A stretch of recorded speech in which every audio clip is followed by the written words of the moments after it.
Yeah. What's up with it, gang, man? We started off something a little different. That was my boy Currency. The name of that song was Music in History off of his mixtape Saturday Night Cartoons. Okay, man. So if you know, you know, man.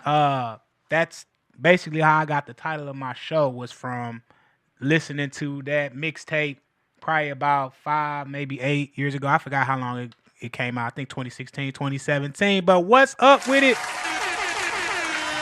It is your boy, Mr. Martial Arts Media. We are back with another great episodes of Cartoons and Cuts. Man, I want to thank my last guest, Mr. YK, the Don that stepped up in that motherfucker, bro. Appreciate you, bro. Had a great interview. Chopped it up, man. Excellent. Shout out to everybody that's in the chat, bro. My boy Tay Benz then pulled up in this motherfucker, bro. Him and the Frost family. We should have him back on the show real soon, man. But today, man, I want to talk about something a little bit different, a little more imperative. If you can see on the screen, that's my granddaddy, man. This is his birthday month, man. Shout out to my granddaddy, James Cole, man. That's where the J and TJ comes from. It's from my granddaddy, so I want to pay homage to my ancestors on this fine Black History Month, man. He served in World War II. Okay, so shout out to him. Okay. Anyway, man. So today, bro, we talking about something a little bit different. In today's world, man, it's just me in the studio, no guests like the IRS. Okay, so it is just your boy, and today we're gonna talk about something that's so serious. We're gonna talk about the Trojan horse.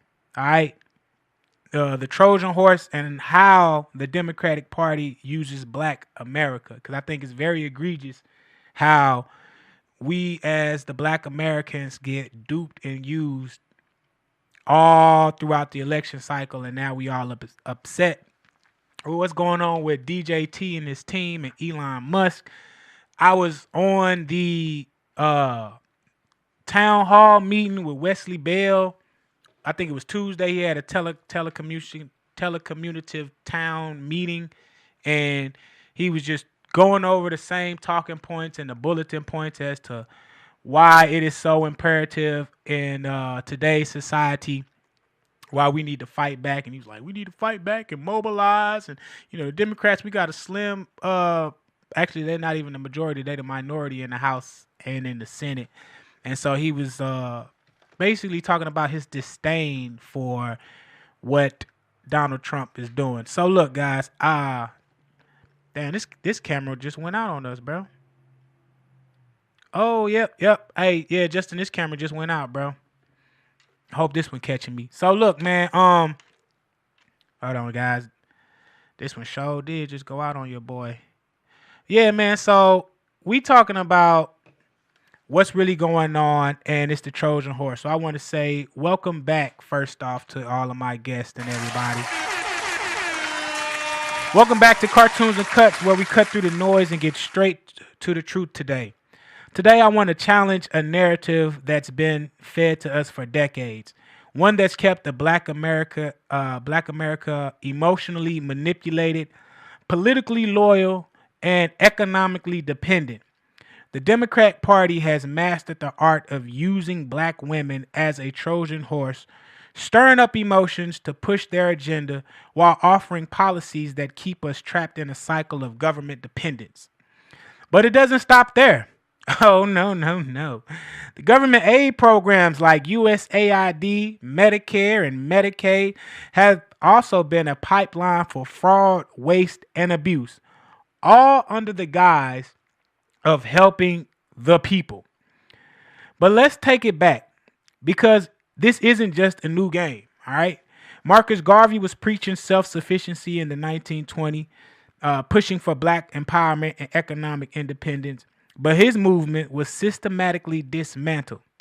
At the same time, institutions like the Divine Nine were introduced not just to unite us, but to divide us through classism and controlled networks. And here's the real question. Why do we still trust a party that historically funded the Ku Klux Klan, oppose civil rights, and only embrace inclusion when it becomes politically convenient. Drop one of Clues bombs right there. Today I'm breaking it down. We'll expose the fraud, the deception, and most importantly, the solution. The only way for us to thrive in America is to stop waiting on the government, stop pledging blind loyalty to the Democratic Party, and take control of our own future. You feel what I'm saying? So real quick, I got two clips that I want to play for you guys. Talking about, this is the White House press secretary, how she slams USAID for its wasteful fraud and abuse, all at the taxpayers' expense. Now, I'm not expecting to get a lot of views because the narratives that I talk is so different than my community or my microorganism. You know, I'm a different type of guy, so I'm not expecting to. I'd be surprised if I get one view on my live for the entire duration of this show, whether YouTube or whatever, bro. But in the distant future, when this blows up, y'all gonna come back to this. History will always stand the test of time, so y'all gonna come back to this and y'all gonna see like, damn, this nigga was right 30 years ago. So I'll be 63 when y'all finally catch up to me. So with that being said, I'm gonna play the White House secretary, and she's going to take it from there. Can you roll the clip for me? Through USAID over the past several years, these are some of the insane priorities that organization has been spending money on. $1.5 million to advance DEI in Serbia's workplaces, $70,000 for a production of a DEI musical in Ireland, $47,000 for a transgender opera in Colombia, $32,000 for a transgender comic book in Peru. I don't know about you, but as an American taxpayer, I don't want my dollars going towards this crap, and I know the American people don't either, and that's exactly what Elon Musk has been tasked by President Trump to do, to get the fraud, waste, and abuse out of our federal government. Today. Okay, she said that. And she said what she said. Ain't that what the kids be saying, man? So what's the problem, gang? What is the problem with eliminating fraud, waste, and abuse? And this is right here in the opening. People say, oh, you give it to Congress. Congress got the power of the purse. Why haven't Congress done any of these things? All right. So USID, ASID, right? So the Trojan horse concept, we're going to break it down step by step. There's 6 steps that I got for you guys. And step 1 is we got to identify what is a Trojan horse. So first off, the Trojan horse and this concept is not new. No, the emotional manipulation and the political strategy. See, the term Trojan horse comes from Greek mythology, where the Greeks tricked the Trojans by hiding soldiers inside of a giant wooden horse. This is similar, and then they rushed it to the gates. Anybody that's seen Troy, this is what happened in Troy, and then they wheeled it up to the gates of the Trojan people. Thought it was a gift. They opened it up. They let it inside. Their perimeter, their capital, their building, their civilization, and then out came the Roman soldiers and they destroyed the Trojan Empire. So this is similar to how political parties use symbolic figures or emotional causes to push hidden agendas. Black women are often referred to as the backbone of the Democratic Party, with 91% voting for Hillary Clinton in 2016, 93% for Joe Biden in 2020. And guess how many voted for Kamala Harris? Renowned 85% of black women voted for Kamala Harris in this past election. So politicians often use emotional appeal rather than policy-driven solutions.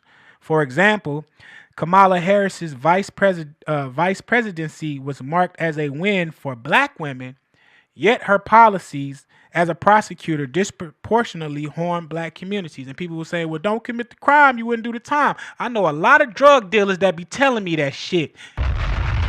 You niggas is the last one to tell me don't commit the crime to not do the time.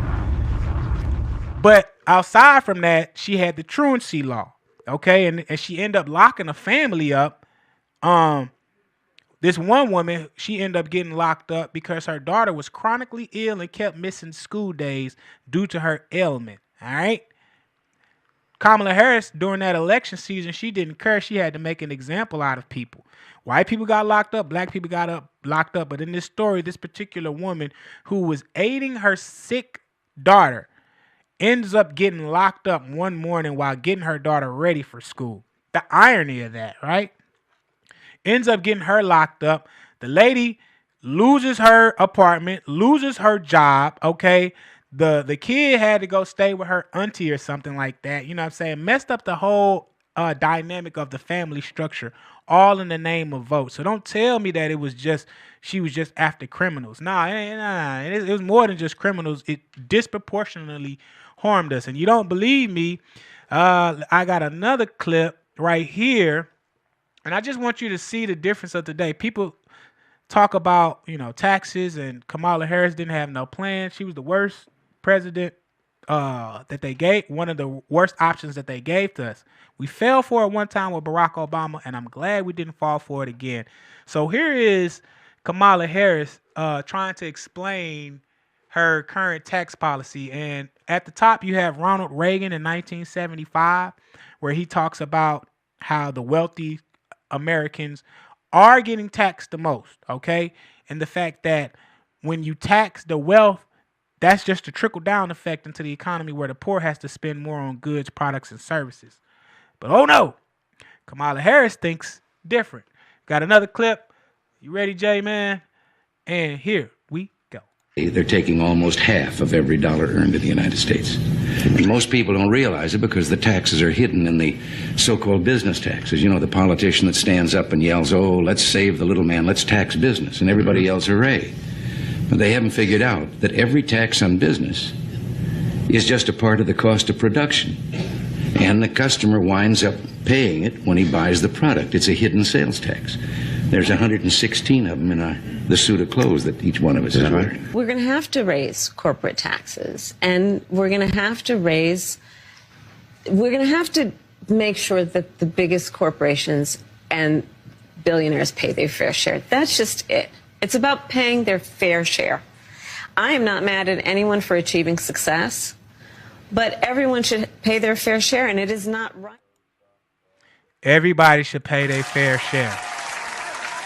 When in fact, business owners pay some of the most in taxes, man, because he just told you that the so-called business tax or whatever that they like to say, business owners need to pay majority of their taxes. It gets trickled down into the product of services. So the higher the taxes are, the higher the services, the higher you're going to spend on that product or that services. Only real business owners and hustlers know that. Okay? If you don't own a business, I don't want to hear from you. If you're not in a C corp or a C-suite position, you don't know what you're talking about. And if you only get food stamps and government assistance, you definitely don't know what you're talking about, because we support your lifestyle. Taxpayers, okay? What are you talking about, man? And I got sources that was from Pew Research Center 2020 election and Michael Alexander, the new Jim Crow. So government aid as a tool for control, USAID, Medicare, and Medicaid. As you see, she just read off some of the fraud and the waste that's been going on. The USAID, or the United States Agency for International Development, was established in 1963, often funding foreign nations under the guise of aid. However, declassified documents show it has been used for covert operations and economic manipulation. What a surprise, right? Medicaid and Medicare fraud, the U.S. government tosses an estimate of $60 billion annually, man. We all should be mad. All right? I'm going to say that again, bro. The U.S. government loses an estimated $60 billion annually to Medicare and Medicaid to fraud. Many fraud cases disproportionately affects Black communities through exploitative health care schemes, unnecessary prescriptions, fake billing. These are just a few of the examples. And so Lyndon Bain Johnson, LBJ, He was known as the Great Society from 1964 to 1965, expanded the welfare program, but also created a long-term cycle of dependency.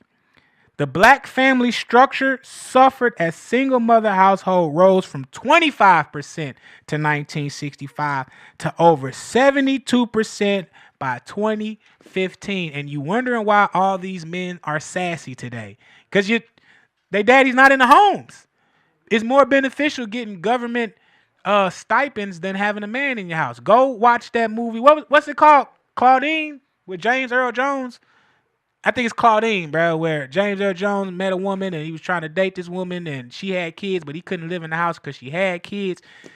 And it was his wife, but the fact that she had kids. That's the movie, right? Okay, yeah. It was he got married to a woman and they had kids, but they were struggling financially, so she applied for a social welfare or SNAPs or whatever they want to call it today. It's the same shit. They applied for that and found out that James Earl Jones' character couldn't live in the household, and they had a social worker visit the house nightly or weekly, however often it was, to check and see if there was a man in the house. And he was fucking outraged, okay? And he was like, it was one of the scenes where he was in the office and he was like, well, this is my wife. So basically you telling me that we either go hungry, I get arrested, or file for divorce. And so now they talking about, well, the black men don't want to take care of their kids. The black men don't want to take care of their kids. Y'all gave us an ultimatum. All right. I'm going to speak personally on mine real quick. I have a child, my daughter, she'll be 6 years old. I want to co-op with my baby mother. Okay. Always have been, always trying to. All right. But they got all of these welfare programs, SNAP, WIC, all these other benefit programs. Thanks to Obama. Who sent you, Barack? Who sent you, Obama? Who the fuck? Whoever sent this nigga, he got to go back. Because under his program, basically, if a woman files for any type of social services applied by the government, the man automatically gets put on child support. They already gonna find a way to recoup those fees and shit like that. So hello, here I am automatically getting put on child support just because my baby mama decided that she wanted food stamps. I was still giving her $100 a week through Cash App. That wasn't enough. That was considered a gift by the government agency. And guess what now? Now my child support order is $428. The same $100 I was giving her anyway. All right? So you guys choose to throw the man out with the bathwater and the baby, okay? When they say don't throw the baby out with the bathwater, no, don't throw the father out with the bathwater. You sick motherfuckers. All of these are facts, man. You can get this from the U.S. Census, okay? Everything that I'm telling you is facts. I'm not speaking from emotions. I'm just speaking from facts. The U.S. Department of Justice, the Medicare fraud reports, the U.S. Census Bureau for Black Family Structure Data. These are my sources that I'm citing for anybody that wants to come and argue with me afterwards. You better come with your facts, because we not doing this no more. We not finna just argue. Now, point 3 that I would like to make is Marcus Garvey and the fight for self-sufficiency. Shout out to Uncle Mark. Marcus Garvey founded the Universal Negro Improvement Association, called the UNIA, in 1914, promoting economic self-reliance. Garvey launched the Black Star Line in 1919. These dates sound real familiar. Don't they sound real familiar, gang? A shipping company designed to facilitate black trades and migration to Africa. The U.S. government, under the guise of J. Edgar Hoover, ho-ass, you know, he was considered a daffodil. Daffodil back then was a derogatory term to be called gay because he did cross-dress and put on lipsticks and shit like that. He was a Mrs. Doubtfire ass nigga. J. Edgar Hoover worked on to undermine and imprison Garvey using the FBI's first black agent, James Wormley Jones, okay? You feel those animatronics or whatever, those animations are a reflection of the conflicting feelings that we have right now. You feel me? We are supposed to celebrate the first black FBI agent, James Wormley. Hey, right? But at the same time, he was used as a Trojan horse to infiltrate and undermine and imprison Marcus Garvey. This shit sounds real familiar. Don't this shit sound kind of familiar? I don't know. Maybe not. Garvey was convicted of mail fraud in 1923 and deported in 1927. My grandma was born in 1923. So over 100 years ago, effectively shutting down his movement. The caveat is the Divine Nine, historically black Greek organizations, were established between 1906 and 1963, promoting black unity within college structures. Some argue, though, that these fraternities and sororities reinforce class divides rather than black unity. And I might have to argue and say, yeah, I think I kind of agree with that. My mom's a Delta, and she was like, son, you might be, my dad's a Kappa, and they like, oh, you know. But I might have to agree with that because Kamala Harris was a Delta, all right, going for the Democratic Party. And everybody who was black in those Divine Nines was pretty much telling you that you need to vote for this black person because she is black, and oh, you just a misogynist if you don't. It's nothing but a Trojan horse to throw words out like, oh, you're misogynist if you don't vote for a black woman. Oh, you racist if you don't vote for a black person. Anything other than the fact that I am a critical thinker. So my sources for that was The Negro with the Hat, The Rise and Fall of Marcus Garvey by Colin Grant, and the FBI declassified documents on Marcus Sir Garvey. Gang, it is a weaponized warfare that they are playing, man. I'm going to play another clip of Kamala Harris. If she would have got in office, they are exposing her tax plan. So let's go to the Ronald video. Reagan, of course, made cutting taxes the centerpiece of his campaign for president back in 1980. And yes, he made good on his promise once elected, signing into law what was then the largest tax cut in history. This time around, as we've been talking about, Kamala Harris campaigning on raising taxes for many Americans, including boosting the top income tax rate to 39.6% and raising the corporate tax from 21 to 28%. Yikes. Joining me now, Heritage Foundation economist, former Trump economic advisor, Steve Moore. I mean, Steve, there couldn't be more dramatic opposing views on how this economy should be run.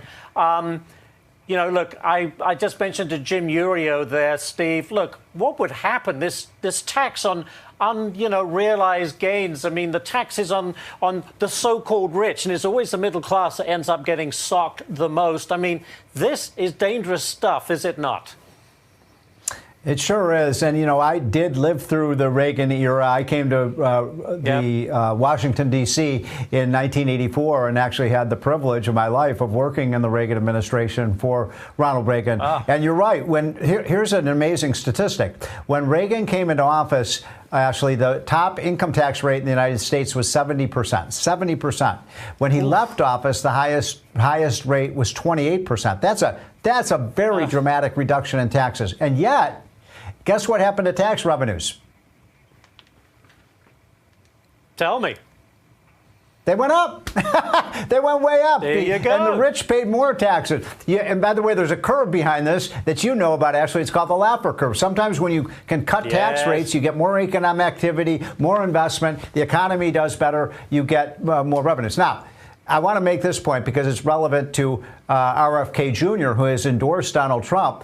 The other big tax cutter of modern times, of course, was John F. Kennedy. When he came into office, the highest tax rate was 90%. He slashed the tax rates across the board. Yeah. He was very famous for saying that that when tax rates are too high and tax revenues are too low, we have to cut the rates to make the economy grow faster. So if Reagan got that and John F. Kennedy got that, why can't Kamala Harris understand that concept? Great question, Will. Why can't she understand that concept? And I would say it's not that she doesn't understand the concept. It's the fact that she doesn't want to adopt the concept. It's to understand that the Democratic Party isn't here to represent the people at all. They never have represented the will of the republic because we don't live in a democracy. We live in a republic. All right. The form of government that we have is called a democracy, but we don't live in a democracy. We live in a republic where the people, where we elect people to represent us. Means reuse, reduce, represent. Public means me, you, I, and the damn dog in the street. So we find people to represent the public. Represent. Hello. Okay. So we live in a republic, not that forms under a democracy, a democratic system of government. So the Democrats and the KKK, because people love to holler that Donald Trump is racist. And before I get to that, think about that. We was living in a 72% tax rating, man. They was getting taxed 72%. No wonder during that time period, inflation was high. It was a gas shortage. They was just coming off Jimmy Carter, if I'm not mistaken, and then they entered into the Ronald Reagan era. I'm almost certain. Yeah, it was Jimmy Carter and then Ronald Reagan. Jimmy Carter, because he was in the 70s, and because of Jimmy Carter, he had this terrible ass inflation. Prices was high as a motherfucker. You know what I mean? It was terrible because of the price, because taxes was high as hell. All right. And then he came in there and did a 42% slash, dropped it from 70% to 28%. That's a 42% tax reduction rate. Then somehow JFK, once when it got to, JFK, he slashed it from 90%. All right. To, I think they said to that 70% threshold. What the fuck is going on? So let's talk about it, man. The facts is that the Democrats and the KKK. You see, the KKK was founded in 1865 by Southern Democrats to maintain white supremacy after the Civil War. They called that the Reconstruction era. After the Civil War, black people was free. We went through the Reconstruction era, also known as the antebellum South, where we tried to restructure our lives, but they still had no opportunities for us. And when we did restructure our lives and built plots and lands and shit like that, it was these men in white hooded sheets and poke holes in their eyes looking like Casper, the non-friendly ass ghost, going around burning down our motherfucking civilization.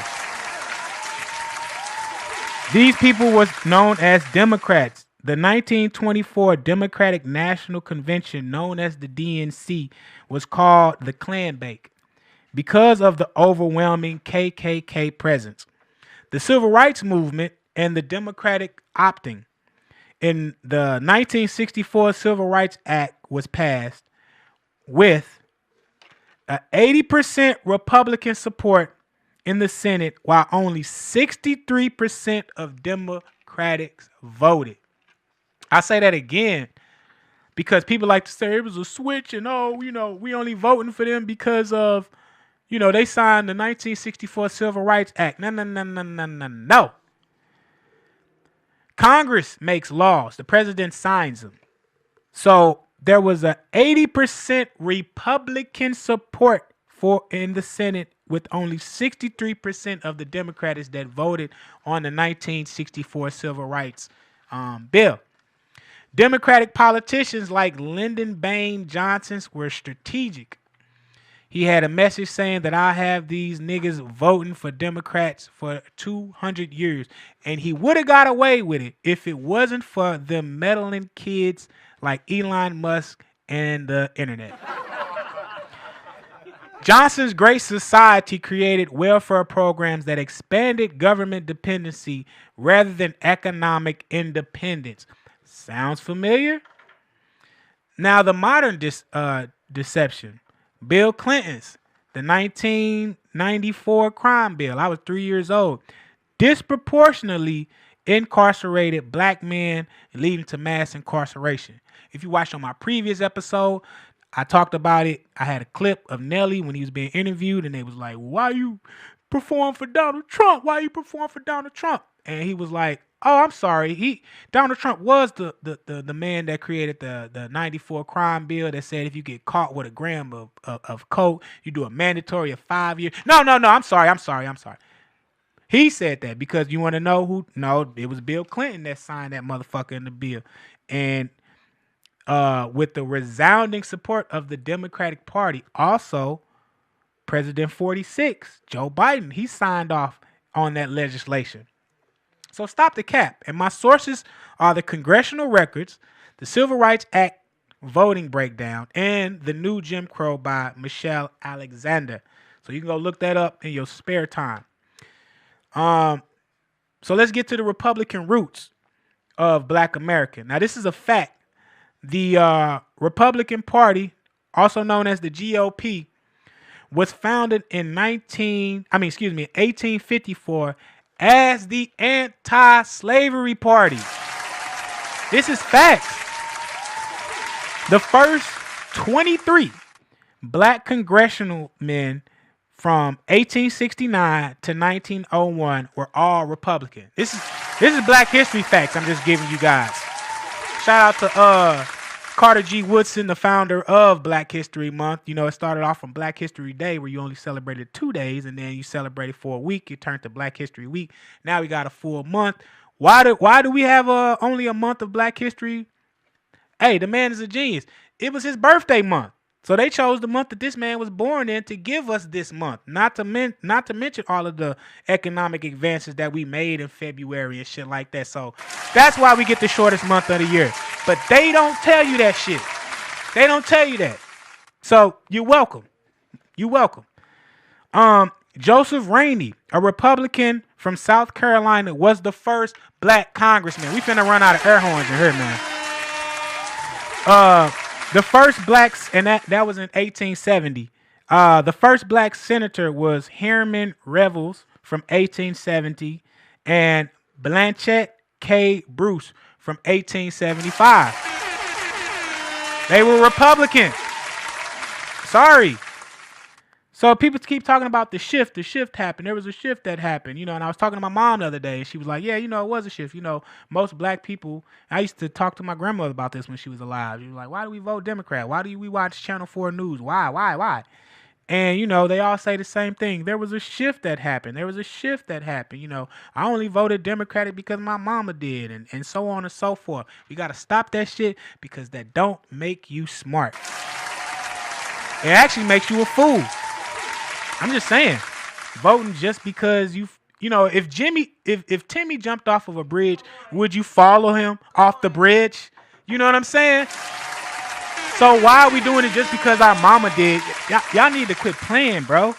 The shift to the Democratic Party, and they love to say that the shift happened during the civil rights movement. That's not true. I just read who got us the civil rights. Who got us our civil rights? It was the 80% Republicans, all right? It actually happened during 1930 under Franklin Delano Roosevelt when the New Deal provided government aid, but also increased Black dependency on state programs. Who's quick history lesson? FDR, Franklin Delano Roosevelt, who was a distant cousin to Theodore Roosevelt, created the New Deal, and the New Deal is what ushered us out of the Dust Bowl era, and kind of out of the Great Depression era, right? That's because nobody had jobs. America went bankrupt thanks to the 1929 stock market crash because these niggas lied about the money. Another lesson. Basically, man, what happened was that nobody was working in America, and he had to find a way to bolster our GDP and get Americans back to work. So he created government programs and government agencies that hired American people to work on what's called the Panama Canal. We love going to Panama during springtime and shit like that, but we built that economy down there off of the labor of Americans. Many Americans died during that shit, and that was a government-funded program. The government found out how well it did and how much tax money they recouped and how much money they saved in not spending taxes, because It was nothing but a loan from the people, so they didn't have to spend money on those taxes. That's why they don't care what they do with the money, because they don't get taxed on the money that comes to them. Come on, guys, think. So these programs led to an increase to black dependencies on state programs, and you can look this up from the Library of Congress, historical black congressional members, and the National Archives. But I know black people, y'all don't read, man, so we're fucked, goddamn, because y'all don't read. Y'all just, you know what I'm saying? So I want to say this, man, because I'm getting to the solution and we almost done, man. The point that I'm really trying to drive home is, why in the fuck, and I mean that, I really mean that, why are we even still voting for the Democratic Party when I just read to you that they didn't want us free? They didn't vote for us to be free. They didn't vote for us to get our civil rights. They said that they would have us voting for them for the next 200 years. And all they do is keep putting tropes and Trojan horses like a Kamala Harris, like Barack, who sent you Obama, like a Jesse Jackson, like a Al Snaketon, like a Maxine Waterfalls, like Shirley Chisholm, like what's old girl name, Condoleezza Rice, like Colin Powell. I could keep going on and on and on. And like Martin Luther King Jr. Y'all don't like that. Y'all don't like that. The nigga name wasn't even Martin. His name was Michael. Y'all don't want to talk about that this nigga was funded by the Rothschilds. Y'all don't want to talk about it, man. He even said that he feared that he integrated his people into a burning building. Those was his last fucking words before he died, basically. Like on his last speech, he said, I feared that I integrated my people into a burning building because we was fighting for our civil rights when we should have been fighting for our human rights, when we should have been fighting for the right to motherfucking, for our money. He was like, we need to get our money. And that's what Malcolm X was talking about before y'all killed that nigga and made him seem like he was a menace to society. He said, fuck all them civil rights, man. Get your human rights. He even said back then, why were we voting for the Democratic Party? But y'all did not listen to Malcolm, and now he's dead. Now they gave Martin a holiday, and we celebrating him every Monday, going to the strip clubs, getting free wings and shit, man. Like, what are we doing here, bro? And that's why the Democrat Party don't respect us. That's why they can put all of these tropes in front of us and we supposed to fall for it. And then they got us fighting against each other saying, yeah, I'm voting for Donald Trump. And they like, oh, well, you ain't black if you ain't voting for Donald Trump. No, nigga, actually, I'm more black than you because I know my history. You decided to stay dumb and not even pick up a book. That's the difference between me and other thinking individuals, because we go study shit, we pick up books, we actually read the article and not just what the shade room says, not just what BET be trying to tell us, goddamn me, and not just listening to fucking Jasmine Crockett. Because you got, and she's an intelligent, fine, beautiful woman, and I think she's from St. Louis, but I hate how they do this because they got her sitting up there acting ghetto, pronouncing her words all so very eloquently, but then she's still misleading you down the river. You know who else do that shit? A sharp, slick-tongued preacher. And you wonder why our communities are where they are, because they tell you to vote for Democrat, even your pastor, and then your church is surrounded by nothing but liquor stores. What the fuck are y'all doing, black people? But you trying to tell me that Donald Trump is racist when he said that he's going to debunk the RFK and the MLK and the JFK files? I didn't hear about none of our black leaders talk about that shit. Nobody said that they was going to investigate. I even asked my mom. My mom said, well, what good would that really do for us? What good would that do for us? What are you trying to say? We already know that they've been lying to us. Don't you want to finally hear it for themselves? It's like knowing that your nigga or your woman cheated and you know they cheated on you and be like, I just want to hear it from you. Did you cheat on me? I just want to know. And they be like, no, I didn't cheat on you. It's just like, nigga, I got the receipts. Just tell me.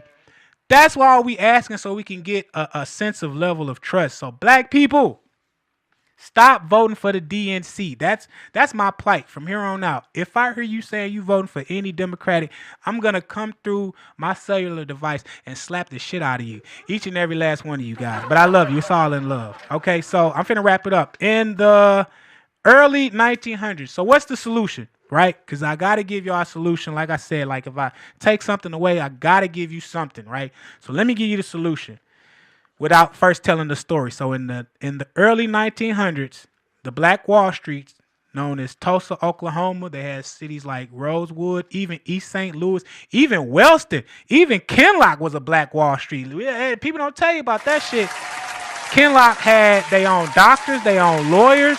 They ask anybody who's from Kinlock, who's really from Kinlock, and they gonna tell you, nigga, Kinlock was the shit. But then they came through with the freeway and disrupted that, and then they came through with the airport and disrupted Kinlock. But Kinlock was the shit back in the day. Yes, he was thriving. East St. Louis was back in the day. They bombed that motherfucker. That's why it looks like that. It was a riot that took place, bro. That's why East St. Louis looked like that, and that's why they not putting no money into making it look better, because that was our town. That was us. Black owned, black ran, baby. That's why you see nothing but niggas over there. Come on, man. So, like I said, they all was thriving. All of these cities was thriving, okay, before it was destroyed. And think about wherever you are in America, there was a Black Wall Street. I don't care if you was in Montgomery. I don't care if you was in Alabama. You guys had one in your town. Just go find it. And before it was destroyed in the 1921 race massacre. Before welfare programs, black marriages rates were higher than white marriages rates. This is a fact. Entrepreneurship and self-sufficiency. We had that because we had to become our own lawyers. We had to become our own sandwich makers and shoemakers and craftsmen and shit like that. Black-owned businesses are growing, but only at a 4% rate of the Black-owned businesses are growing, but only 4% of black-owned businesses survive past the startup phase due to lack of capital. So the startup phase is in the first 3 to 5 years. Only 4% survive past that shit because we don't own none of the banks. So what do we need to do? We need to practice group economics. Other communities practice closed loop economics, like the Jewish communities, the Asians, and the Indian communities circulate their dollars internally for 20 plus days, while the black dollar leaves in 6 hours. Did y'all hear? Did you get what I'm saying, man? Our counterparts, bro, their money stays in their community for damn near a month. While ours, the moment that we get paid, we automatically spend it, and it only lasts 6 hours in our community, the black dollar. Why is that? We don't own anything. I go cut some hair right now, and I'm about to go to the grocery store. I'm about to go to Schnucks. Boom. There goes my $20. Now it's back into whoever the fuck owns Schnucks. You know what I'm saying? Or I go buy some Jordans. Don't matter what you go buy. You don't own the stores. You don't own the liquor stores. You don't own any manufacturings. You know what I'm saying? You don't own none of the real estate. So anytime that a black person gets paid, I don't care if you niggas got $120,000 annually. 80% of your money is being, actually 100% of your money is being spent outside of your own damn community. And you wondering why we are broke. We have no money. There is no money in the black community. So I don't care if you're talking about, well, look at Oprah and look at LeBron James and look at me, I'm making X. You literally only sniffing less than 1% of the wealth. And you're not even trying to put it back into the community. That is our problem, man. So, and you can find all of these sources from the U.S. Small Business Administration, Black Business Survival Rate. Type that in as your keyword. And Black Rednecks and White Liberals by Thomas Sowell. That's a black man. He's very, very intellectual. You guys should read some of his books. So some of the key takeaways, man. My key takeaway today is black people, my people, stop voting based on emotions. Politicians work for the people, not the other way around. Build economic independence and ownership. That means own some land, own a business, get a skill. This is the true key to real power. Break away from political loyalty. Whether it is Democrat or Republican, they both don't serve our interests. People say that we should create our own political infrastructure. I don't think so. I don't think so. I think we should stick with the one that we created, which is the Republican Party. I just gave you the history and the breakdown. We don't need to start something new. There's only 2 players in the game, man. All right? There's only 2 players in the game. So if you know that the independent route, you only being the independent just to say that you ran. But if you really want to get some skin in the game and win, you need to play with only the two accessible parties. So you might as well go with the representative of the public. All right. And this is a closing question to all of my listeners out there. Do you think black people have been manipulated politically? And if so, what should we do about it, man? What should we do about it, bro? Like I said a mouthful, man. This one was really just about the Trojan horse and how the Democratic Party uses Black America.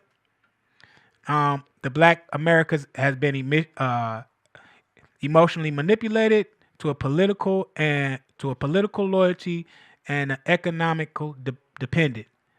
And like I said in the beginning, the Democratic Party has mastered the art of using not just black women, but I would say black people, using government aid organizations like USAID, Medicare, Medicaid, fraud, abuse. They use all of these things as a Trojan horse to stir up emotion to push their agenda. And my closing thing, man, is my boy PBD says this. He says you have to be able, that's Pat Bet David. You have to be able to distinguish the noise and the signal. There's too much noise going on. And that's all we do is get up in outrage when we hear that Trump says that he's finna slash these programs, Medicare and Medicaid, and people get up in noise and be like, oh my God, I depend on these things. I depend on these things. But you're not listening to the signal. He never said that he's going to dismantle the program. He said he's going to cut the waste from the program. Now, if we all listened like our teachers used to say, then we wouldn't even be getting upset. But, and I'm going to say this, and I'm done. The reason why we get so emotionally triggered, the reason why black people as a whole get upset, I ain't going to like this, but it's because we're overwhelmingly illiterate. The illiteracy rates runs rampant in our community. And so we don't read because we can't read. And so since you can't read, you're only fueled by emotions. And they know this, man. And that's why they just pump nothing but rhetoric to get you all in the blaze and all upset. When in reality, if you would just go and freaking read for yourself, you would see, man, that it's actually not that bad. So with that being said, gang, I'm going to leave you with a... Man, I got to give y'all something to like think about, man. I got to give y'all something like this, man. I'm going to give y'all Lupe Fiasco, Dumb It Down. This song goes to my Lupe Fiasco warriors right here. And this is Dumb It Down by Lupe Fiasco, man. This your boy Martial Arts Media. This is Cartoons and Cuts, man. I love you. You love me. We're one big giant family.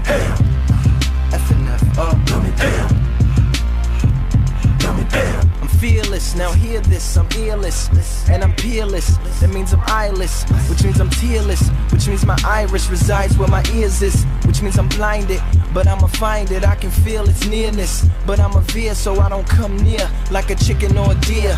But I remember I'm not a listener or a seer, so my windshield smear. Here you steer, I really shouldn't be behind this. Clearly cause my blindness, the windshield is minstrel. The whole grill is roadkill, so trill and so sincere. Yeah, I'm both them there. Took both pills when the bloke in the trench coat and the lokes in the chair had approached him here. Made it clear as a ghost, so a biter of the throats in the mirror. The writer of the quotes for the ghost, who supplier of the notes to the living.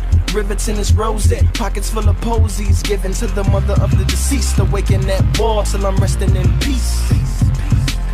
You going over heads, Lou. They telling me that they don't feel you. We ain't graduate from school. Them big words ain't cool. Yeah, I heard me and Vicious. Make a song for the. We don't care about the weather. You'll sell more records if you. And I'm mouthless, which means I'm soundless. Now as far as the hearing, I found it. It was as far as the distance from an earring to the ground is. But the door knockers on the ear of a stewardess in a leer. She fine and she flying, I feel I'm flying by, cause my mind's on cloud nine and in the mind at the same time. Pimp see the wings on the underground king, who's also Klingon, to infinity and beyond. Something really stinks, but I spinks like Leon. Or lying in the desert, I flying on Pegasus, you flying on the pheasant. Writer of the white powder, picker of the fire flower, spit hot fire like Dylan on Chappelle's skit. Yeah, smell it on my unicorn, but toot my own horn. You've been shedding too much light, Lou. You're making them want to do right, Lou. They're getting self-esteem, Lou. These girls are trying to be queens, Lou. They're trying to graduate from school, Lou. They're starting to think that smart is cool, Lou. They're trying to get about the hood, Lou. I'll tell you what you should do. And I'm brainless, which means I'm headless, like Ichabod Crane is. Or foreplay less sexist, which makes me saneless, with no neck left to hang a chain with, which makes me necklace less like a necklace Steph. And I ain't use my headrest yet. They said they need proof like a vest less chest. About the best fare FF jet in the nest, who exudes confidence and excess depth. Even Scuba Steve will find it hard to breathe around these leaves. My snorkel is a tuba, looter, ruler around these seas. West side beside him, chest high and rising, almost touching the knees of stewardess and the pilot. Lucky they make you fly with personal floating devices, tricks falling out of my sleeves. David Blaine, make your brain, make a boat, I make a plane. Then I pull the plug and I make it drain, until I feel like flowing and filling it up again. West side, putting me to sleep. That's why you ain't popping in the streets.